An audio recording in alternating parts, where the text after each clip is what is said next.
Hey, it's Desiree Whalen with the Whalen team of Keller Williams Innovate, and thank you for stopping by.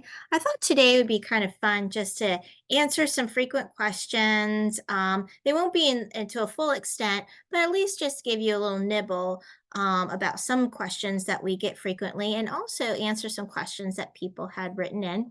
If you have any further questions or would like me to answer them more thoroughly, you can either email me at Desiree@WaylandTeamRealty.com, or you can leave a comment in down below, and I'll answer it. But let's go ahead and get right started into the nitty-gritty of things. And what is the current market like in our area? Well, as you can see, this is the Wilmington MSA, and what that means is that covers the areas that we cover, which is Brunswick County, Pender County, and New Hanover County. And this is all three counties together. I will show you individually a little bit what the market looks like. But in a nutshell, it is really neither a seller's market or a buyer's market. And the reason why I say that is that there's homes that are coming on the market. As you can see, there's 35% more homes than there were last year, which is great, but we're still don't have the amount of homes that we need to sell. What's been helpful are some of the new home builds, which has been great for this area. But buyers are very particular. They feel that interest rates are too high and home prices are too high. And I would agree with all of that. And so they're very particular on what they're looking for. They want the perfect home, the perfect location, and they're not really willing to budge. Because of that, we've seen more homes fall out of contract because of that. If the home inspection doesn't look great, they're leaving. They're not wasting their time. It's not like it was in 2022 where you're getting multiple offers. Now, are you seeing some multiple offers? Yeah, you are, but not as frequently and as you did in the past. And it depends on what price point it is and and specifically the location. But we have seen things slow down a little bit.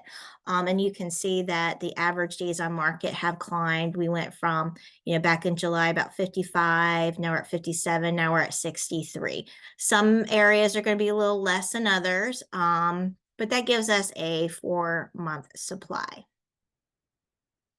Let's see.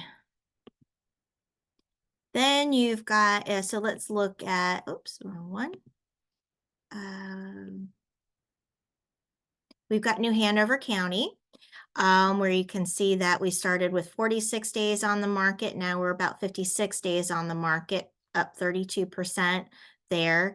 Pricing is kind of on but all three of them been a little roller coastery, not too much, but in July we're at 460, but we're still way above where we were last year at 441, what your price point is.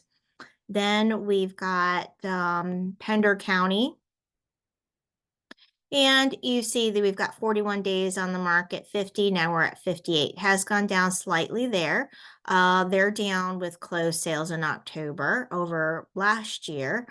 And then we do have an increase in homes there as well. So that's really good for buyers right now. They have a lot more choices than they were just a few months ago. And then finally, we have, oops, there we go. Then finally, we've got Brunswick County. Brunswick County at 371. Now it's down to 360, a little less than, about almost 3% less than last year. We've got a 75 days on the market.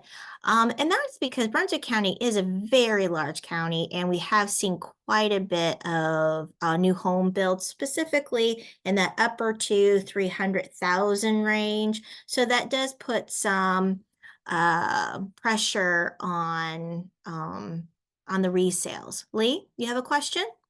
Hey, Des, I don't see the county changes. Oh, you're not seeing them? No, I just the original one you have up for Cape Fear, the Wilmington Mm, MSA. That's the only one that's been up the whole time.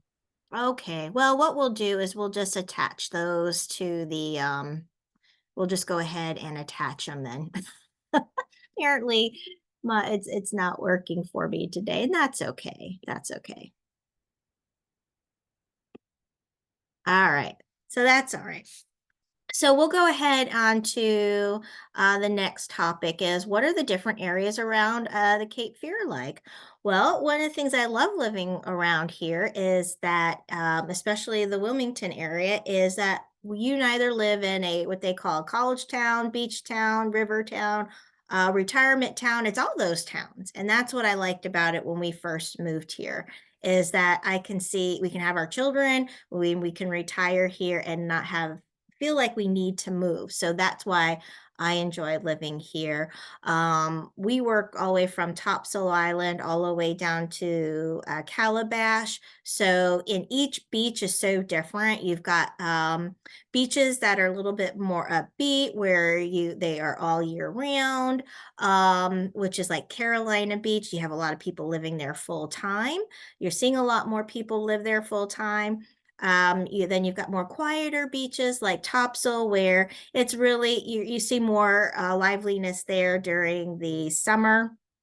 And then you've got Oak Island, which is kind of similar to Carolina Beach, which you see more people moving there full time. And then you've got Holden, Ocean Isle, um, and Sunset Beach. And there are much more smaller homes, a lot of second homes, and they're definitely more lively and less congested. Well, they're more lively during the summer than the winter times. And there's not as much to do around those Brunswick area beaches, where if you're in Carolina Beach, Curie Beach, you're just a hop, skip and a jump away from Wilmington. So um and then you've got just the, regular towns like Hampstead, Castle Hayne, which is an up and coming area. You're going to start seeing a lot more building there. They're bringing more infrastructure there because Wilmington really kind of is at capacity. And so you're mainly just going to see resales unless you move into communities like a River Lights. There are some still lot areas where there's infill. We'll see smaller little micro communities that are being built now too. So I had a question that I thought was really interesting. What is the break-even point for a rate buy down? So I asked a lender that we work with, Pat Holston, with American Security Mortgage, and what she suggests, especially just maybe to hold off on that right now, if because she's saying unless you're going to live there for at least 5 years, it's probably a good idea just to hold off on doing that. And with rates coming down, you may want to wait to make those buy downs. But she says if you do, what you can figure out what the break even point would be is if you take the difference between what your rate buy down would be and just the regular rate, and then you multiply that into what it costs you to do that. That will give you how many months that it would take to break even. So if you need more explanation about that, I would probably give Pat a call because that is her expertise. And but I just thought that was easy, really easy to understand, and a really great question. And if you have any more questions, please feel free to jump in. So some other questions that we get frequently are, what are some of the hidden costs of buying a home? Well, one of the good things when you buy a house now is that your lender will give you an estimated sheet of what your costs will be. And they have to be within a certain percentage of what they are telling you that they're going to charge you or what the cost will be versus what you end up with. Otherwise, they do get in trouble. Um, there are some lender fees in there, you got to be aware of. You've got to be aware of the, fees for inspections. You have those inspection fees, and those can range in all different ones. You have you have your home inspection, a termite inspection, and based off of those inspections, then you can see if you need to do further investigation. So you might need to bring a roofer out there. You might need to bring an HVAC tech out there. You may need to be an electrician or a plumber. There's a whole bunch. So I would say probably have, an additional, $1,000 just for the inspections in themselves. Now, if you buy a new home, you just have to do the inspection because everything is part of what the new home builder is going to fix. So, um, and then you have taxes, HOA fees. Oh, with the HOA fees, a lot of when you buy into a community, you will have to pay the capital improvements, and this is really a one-time fee that they make up, or they feel that they need to put like into a kitty for future improvements. So most HOAs are going to have to pay for future road improvements, sidewalks, things like that. So that is in there. And or when you go to sell your home, you will have to pay for fees that you weren't expecting, that I wouldn't think you should have to pay, but you do, is for the HOA company to provide you information to the attorney so that you guys can close, and that's sometimes $250. And there's really no way around things like that. So those are just some little ones.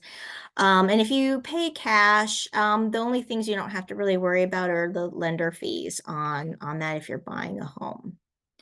Typically here, it takes about 30 days to buy a home in this area. If you're paying cash, you can do it very quickly. You're really just seeing if you can get through title and get on the attorney's schedule. But with your inspections and your appraisal, you're looking about 30 days. Very easy. It's rare that you go past that. Now you may need to go a little bit out if you have maybe like a USDA loan. But typically, even with a with a VA or FHA, it's really about 30 days. But talk to your lender about that. And I would always recommend using a local lender who knows the area, that you can actually see and physically meet, because they will process that loan faster for you than going straight to like a Bank of America or a Truist. Not to say they don't do it, it's just doesn't always happen. So what's included in the sale of a home? Well, anything that is affixed to the home. So what that means is mirrors, the ceiling fans, the stove. Now, what's personal property is your washer, dryer, and your refrigerator. Those things this homeowner can take with them, or they can be a negotiable item. Now, if you're a homeowner and there's the chandelier that's been passed down from generation to generation and you want it, you can do one of two things. You can either say that does not convey, leave it. However, I would just go ahead, take it down and put something new there. Because sometimes, even though you say it's not a part of the home, I don't know if the buyer doesn't understand that or it wasn't conveyed well to them, but then that could be a point of contention during negotiations. Just take it out. Oh, sometimes what's included with a house too can be furniture. So you'll see that a lot on the beaches, on the islands, because people buy them, furnish it, and then rent it. They're not going to need that furniture, so they will just leave it with the home. There's really no value to that. Is there a value to it? Yes. But as far as if you're going to do financing, there is none. We have to keep it separate in the contract and do a separate bill of sale, even if it's just zero, because the appraiser is not going to value it at anything. So it's just an extra that will help you sell your home. How should you prepare a home for sale? Well, the first thing is make sure the place is super clean. Get rid of all the clutter in your home. I help people stage their home using the furniture that they currently have there, suggest moving things or removing items. If the house is vacant, sometimes you can just do a little bit of staging where you're just putting things around in the kitchen and in the bathrooms. But if you have an awkward floor plan, I probably would recommend getting full staging in like the living room, the dining room, things like that, because then buyers can't envision their stuff in there. And it's a very small percentage of people that can look at an open space and then envision all of their stuff in there. So I would, and a lot of people say, remove a lot of the pictures. I would say remove some pictures, but you don't have to remove every single picture. But when you have a ton of stuff on your walls, the buyer is calculating how much it's going to cost to fix. So if they, once you take your pictures down, whatever is on your walls, it's going to leave marks, it's going to leave holes. So I would recommend, trying to remove that and painting the walls too. Again, buyers are going in there and they're looking at your home and they're calculating everything that's going to cost them, especially if they're in that 300 price point or lower. They don't really have the funds, and so you really need to do those little extra things. And painting the house for $2,000 versus what they're thinking maybe four is going to save you in the end, because they're going to negotiate it some way. And even though you can do credits, for these things, um, I would do that. If you just physically can't do all of that or don't want to have time, go ahead and give a credit for those items so the buyer knows coming in that this is what you're doing and that they don't negotiate out of that. The best time to sell, when you're ready, when you can get it ready.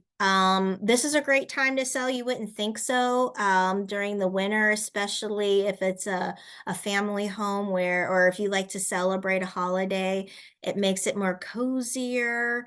When you do sell in like during the holidays, you may not get a lot of people in your house at all, but the people who are coming are the serious buyers. So I would definitely open it up. When you wait till spring, it's a great time because everything looks beautiful, but that's when everybody else does it. So there is more competition in the spring too. So you there's pros and cons of both, but really when you're physically and mentally ready to sell it, that's when you do it. We went over how long it would take to sell your home. Depending on your neighborhood, your agent can really tell you based on your community, this is how long it would take. On average, this is how long it's taking. I did hear a statistic that in the United States, on average, about 67% of homes are taking 60 days to sell. So what that means for you, if you're living here in this area, you can kind of expect about 60 days. Could be less, it could be more. What are common repairs, buyer may ask? Um, I would say the most common repairs are the big items. If there's anything in the attic, like structurally, that needs to be fixed, and then here, if you are on a crawl space, that is probably the number one thing that buyers will immediately back out if you're not willing to address underneath the crawl space. I recommend, if you are a seller, if you have a crawl space, get a home inspector to come in, look at everything so that you can jump on any repairs ahead of time, because a $50 fix today to you can be a $500 fix in their head. But cleaning up that crawl space is really going to be important. The other one would be making sure your roof looks good because of insurance purposes too. If you have an old roof, they're starting to ask that you remove it and get a new one. Even though you may have a 30-year, they're starting to ask for you to remove it and get it done around that 20-year mark, and you will get a letter. Your water heater is going to be important for insurance purposes too. You can still get insurance, on both of those things, you're just gonna pay more money for it. And your piping, if you have polybutylene piping, we're not asking you to replace it, but, insurance may cost you a little bit more. My house has polybutylene piping. Some companies care and some don't. So, um, I think that's all of the questions that I had from people and just traditional questions. So do you guys have any questions? No? Okay. Well, what we'll do is we will go ahead and make this available to people who weren't able to make it today, who signed up. We'll also have it available on our YouTube. Feel free to share this with your friends and family because really a lot of this is, kind of universal. So feel free to. And if you need to reach out to me, I'm Desiree with the Whalen team, DesireeWhalen.com. Bye, everybody.